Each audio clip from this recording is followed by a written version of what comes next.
Good morning. Today on Spotlight, inside Michigan and America's legal system through the eyes of the statewide Wolverine Bar Association, whose roots are more than 100 years old. What role has it played in the past, and what does it see as its future? We'll ask two of its members, Victoria Roberts, retired judge, U.S. District Court for the Eastern District of Michigan, and now a mediator for JAMS, and corporate attorney Alexis Smith-Scott of Bodman PLC and chairwoman of the Barristers Ball. And later on our Sunday morning program, if you're a parent wondering what to do with your child this summer, well, we have the answer for you. Stick around to learn about an innovative Southeast Michigan regional program called Summer Discovery. My guests will include the assistant principal from William Ford Elementary School in Dearborn's public school system, a vice president with United Way of Southeast Michigan, and the senior portfolio manager for Ballmer Group. It's Sunday, April the 20th, a very special holiday weekend for many. I'm Chuck Stokes, and this is Spotlight.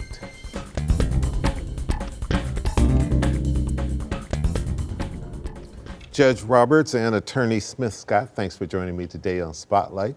Judge, you've been here before. I'm going to start with you. You go back a long way in the legal profession in Michigan. What is it about the Wolverine Bar Association that has helped to train and cultivate some of the best legal minds, past and present? Thank you for that question, Chuck. And first of all, I want to thank also Robbie Gaines, the current president of the Wolverine Bar, for allowing me to be here today and represent the Bar Association. Okay. So what is it? I think a little history about the Wolverine Bar Association is necessary to put your question into perspective. Sure. And so the Wolverine Bar Association was formed in 1934. And before that, there was a bar association called the Harlan Club, and it was formed in 1919. Both of those organizations developed because black lawyers were excluded from the bar associations that represented majority lawyers. That wasn't just in Michigan, it was across the country. We were formed to handle the needs of black lawyers, but we have never had an exclusionary policy. Anyone has been able to join our bar association. And be a part of the association. And be a part of the from the very beginning and continuing. And our programs benefit other people who join our bar association as well. Now I want to fast forward to 1987 when I became president in that year, but had started practicing in 1976 and just saw how we were being excluded from so many areas of practice in Michigan. That exclusion had even been that we couldn't even have offices on the west side of Woodward until 1955. But other people in the Bar Association in the mid-70s into the early 80s could see that there were no black lawyers in the big law firms as partners or as associates, no lawyers as law clerks in the courts serving judges, no black lawyers mediating cases in the Wayne County Mediation Tribunal. So just missing in action, even though we had the talent. It's about opportunity and access. And so we wanted to pair all of our talent that we knew existed and create opportunities. And so we created a program that has been enduring for almost 40 years now, and that's the Judicial Clerkship Program. And law firms were then in the late 80s willing to partner with us because they said, we have a problem finding qualified lawyers.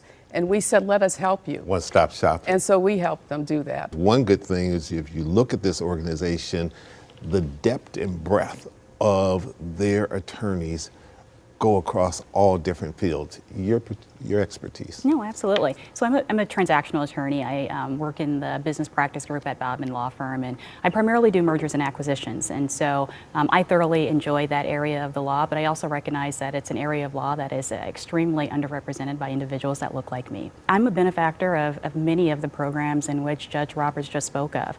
I participated in receiving not one but two scholarships by way of the Wolverine Bar Association Association and the foundation. I also was a recipient of the summer clerkship program and the judicial externship program. And so without the Wolverine Bar Association, I think individuals similarly situated as myself would not have had a sense of community and those that we can lean on for some of the more tougher questions in terms of how to navigate our careers. Yeah, absolutely. Judge, as we sit in interesting times, I would imagine that the attorneys involved in your organizations are extremely busy these days, whether it's civil rights, whether it's business, economic development, no matter what it is, or it's just the professional practice of the judiciary and making sure that democracy, all those things that are being talked about are enforced. There certainly is a lot to navigate, Chuck, in this climate that we find ourselves in. But I think it's important to recognize, too, that so many of the issues that we're facing today are issues of long standing. And they may have a different name to it, but these are long standing issues. And so we need an organization like the Wolverine Bar Association, which has that kind of history and relationships in the community in order to weather the storms that we find ourselves in. And so we bank on our relationships with the law firms, we bank on our relationships with the judges.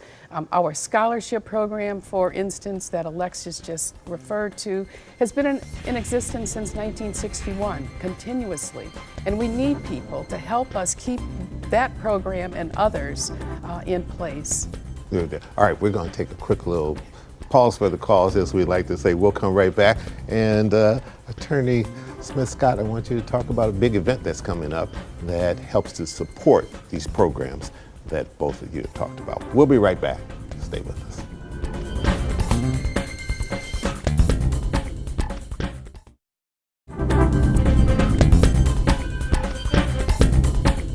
And welcome back to Spotlight. Attorney Alexis Smith-Scott, you also have a foundation side. Talk about the foundation side and what kind of programs it supports and why that's necessary. Absolutely. Well, you know, every year we do what's called the Barristers Ball. This year is the 63rd annual Barristers Ball. So this is really— That's a lot of balls. That's a lot of balls. It's a big ball. It's a big ball. This year we're looking at really record numbers. We're at almost 2,500 individuals that plan to come and support the initiatives of the foundation. Much of the work that we do, we really get one crack at the apple every year, and so that happens by way of the ball. It is the biggest fundraiser of the year, but it's also the largest Barristers Ball, similarly situated in the United States. And so this is something that has been a hallmark event in the city of Detroit, and one that's highly anticipated and looked forward to each year. And so this is an opportunity where individuals are really under one roof. When you look at Barristers Ball, a lot of individuals say, well, you know, do we have a lot of, you know, perhaps attorneys and judges in the room? And in this instance, we have civic leaders, business leaders, educators, philanthropists, what have you, that all come to this event in an effort to network with one another, but also for a concerted effort to drive the mission of the Wolverine Bar Association to make sure that the legal profession is reflective of those in the society. And we should say that the Barristers Ball is coming up on Saturday, April the 26th. You have that depth of experience, having sat on a federal bench for a long time and retired from that bench. So you've seen just about everything coming. As you look at the state of the judiciary now, the branches of government, the importance of upholding our laws, what are your thoughts? I can't remember a time when the judiciary has been under attack as much as it has been, primarily from the executive branch of government, which is very sad. I know that over the years, a number of people have, I think, taken the judiciary for granted. So many people ask me, well, who should I vote for? Who should I vote for? There isn't the kind of research that should go into vetting judicial candidates, the same kind of research we would put into voting for somebody in the executive branch or of government. So I think that the attention that is being placed on the judiciary now is really causing people to think very, very hard about the checks and balances that we have in this the government that we have established, and how important the judiciary can be as a last stop for justice. We're seeing it played out daily now in the news, and the judges, the federal judges primarily, are in the headlights. And I'm very glad that Justice Roberts came out a few weeks ago and said that if you disagree with a judge's opinion, we don't deserve that kind of attack. We don't deserve calls for impeachment. We have a government that's set up for disagreement and to have those disagreements resolved at the judicial branch of government. And the appeals process And the appeals- is a way of dealing with something if you didn't agree with the court or the judge's decision that you got at one level. There's always a higher level until you get to the U.S. Supreme Court. Absolutely, absolutely. Yeah. And people are speaking of judges in much more reverent terms these days, because I think they're saying what judges are able to do and at the different levels of the judiciary, as you talked about. Alexis, I'll give you one quick final statement here. When you talk to young people today who may be thinking about going into the profession of law, what is it you say to them? I first say we need you. Right? I think it's incredibly important that they know that there's a tremendous need and that they're capable of doing it.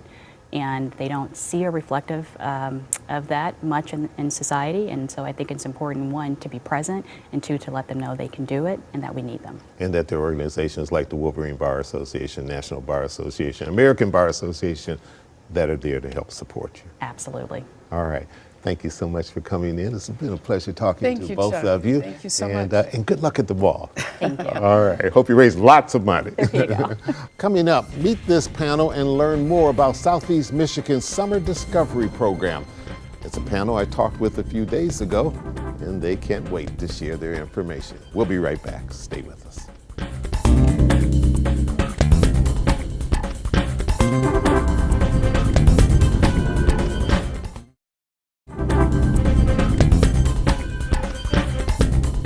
I'm going to start with you, Tamika Simpson. Yes. Summer Discovery. Yes. What is it? Summer Discovery is a free regional initiative for rising first to rising ninth graders across Southeast Michigan. And the intention of the program is to provide a safe place for kids to learn, play, explore all day during the summer. So we're really excited at the Bomber Group to invest in a model like this. Is that a parent's biggest nightmare?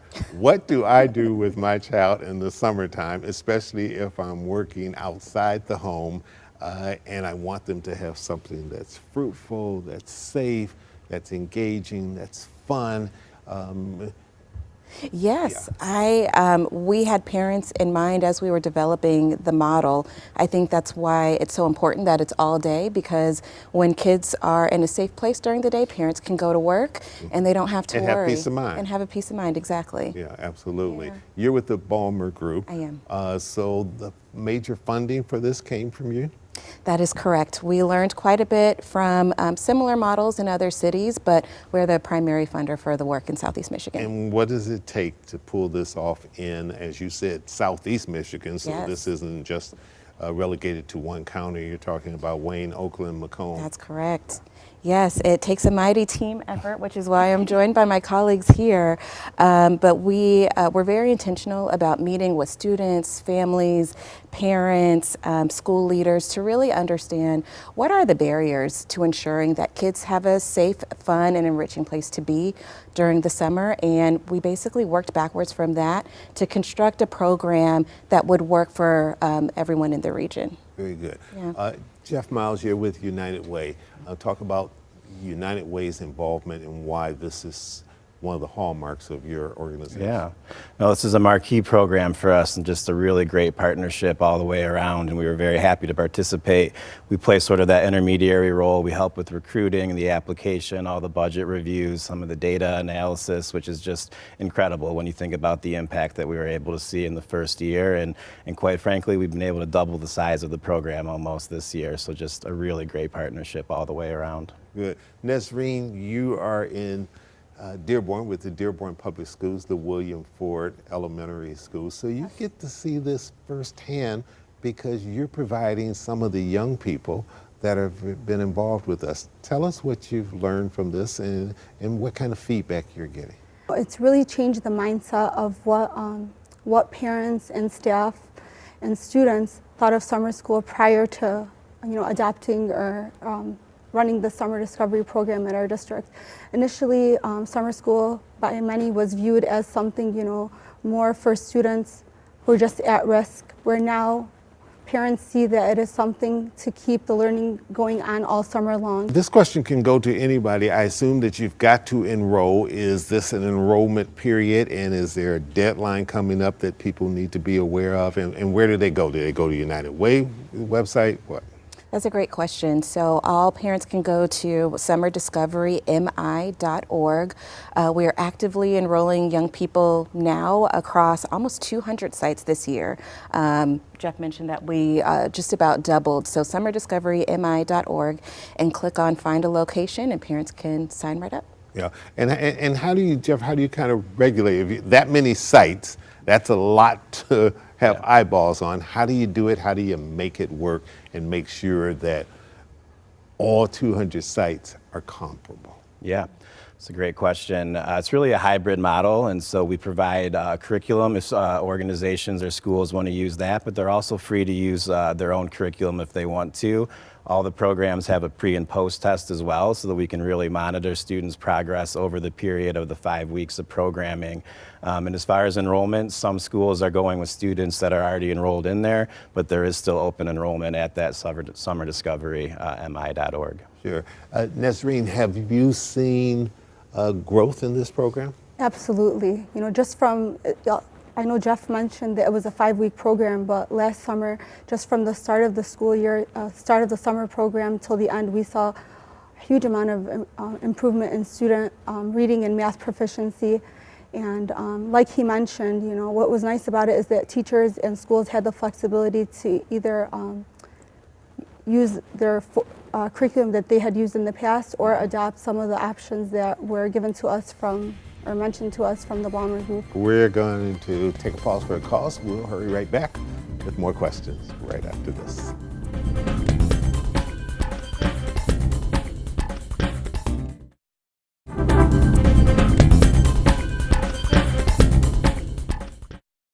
And welcome back to Spotlight. Tamika, you wanted to add something to what Nesreen mentioned right before we went to the break.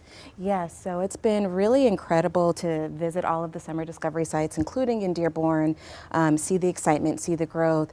And as a whole, you had asked about impact and how young people are doing. And we've seen 16 percentage points of growth in math and 14 percentage points of growth in ELA just in year one. And if you dig a little bit more, we're seeing that young people who started the furthest behind are actually making the most growth. So when you think about the summer learning loss that happens during a regular school year, especially with COVID, this becomes a really essential part of a young person's educational experience. And I'm gonna piggyback to Nesreen as the educator, because you see this firsthand. And I remember growing up and always hearing parents say, okay, you're gonna do a little homework in the summertime so that you don't forget everything that you learned the 9 months before you got to the summer break. Is that still something that you see, and that's the importance of continuing this, even though it may not be in the particular elementary school that they're going to? They're now transitioning to a summer program in which those skills are still going, and it's to make your job easier when they come back in the Absolutely. in the summer, the fall. Absolutely. We know that for many families, when students are not in school, a lot of it becomes students just on screens, and so this allows them to continue their academics, continue developing their academic skills, their social and emotional skills, and then as well as just being in the routines and habit of coming to school, having responsibilities, and then going home. So there's so many other factors that are involved outside of just the academic piece by them continuing their learning throughout the summer. At your school, if people want to get involved and sign up for this program, they can either go to the website, or you have applications right there? Yes, we have them in our main offices, and they are actually in all the offices in Durham Public Schools that hold students from K-8. So any parent that's interested can go to the offices and just ask for an application. We have both paper pencil available and electronic, and we have some translated for families who might not necessarily speak English. Yeah. Jeff, talk about the investment in this and long term. Yeah. What does this do for this region, especially in a time in which everybody is talking about education in Michigan and the fact that we want to be a top 10 state, but we're not there yet? Yeah. There's no greater investment that we can make than in our young people, whether that's 0 to 5 or the K-8 that we're focusing on here. Given everything that's happened with the pandemic, everything that's happening nationally, this type of investment truly is transformational. And when we can back that up with third-party evaluations and really see that impact, quantify that we are impacting summer learning loss, getting ahead in some cases, and really reaching those that needed it the most, as Tamika mentioned, it's going to have a lasting impact. And we're just going to continue to build on that year over year over year. So we're very excited about what this can do for our region and our region's kids. All right, Tamika, you get the last. Oh, no, go right ahead. No.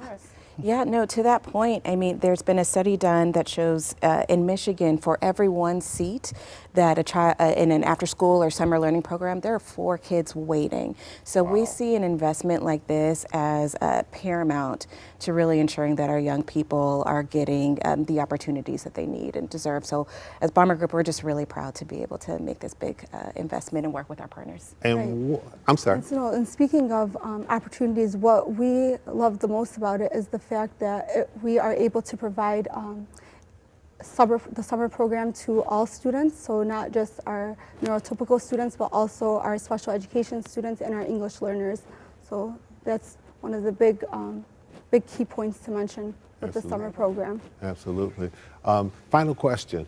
Since we know there's been growth and we know that there's demand, how much more can Bomber Group handle in terms of this, in terms of the growth? Yeah, we're deeply committed. And do you need other partners to come on board, and is that something you welcome? Oh, absolutely. We are all about collaboration. There's not a single issue out in the world that can be tackled by one organization alone. We believe that deeply, and we are just sincerely committed to the work over the long term. We initially announced that we would be supportive of this work for at least 3 years, and we've just been incredibly impressed and encouraged by the results that we've seen. So we're ready to roll up our sleeves and keep going. Very good. I want to thank all 3 of you for coming in, sharing this information, and sharing it now before we get to summertime, because this is when parents start thinking about, okay, what am I going to do with my child this summer? And if you wait until the end of May or the beginning of June, you've created a real headache for yourself. So we'll make sure we get all that information on the screen as well. Thank you. All right. Thank you for having us. Thanks to all of my guests this week. Happy Easter and happy Passover. I'm Chuck Stokes. We'll be back next week with more newsmakers in the spotlight. We hope you have a great week.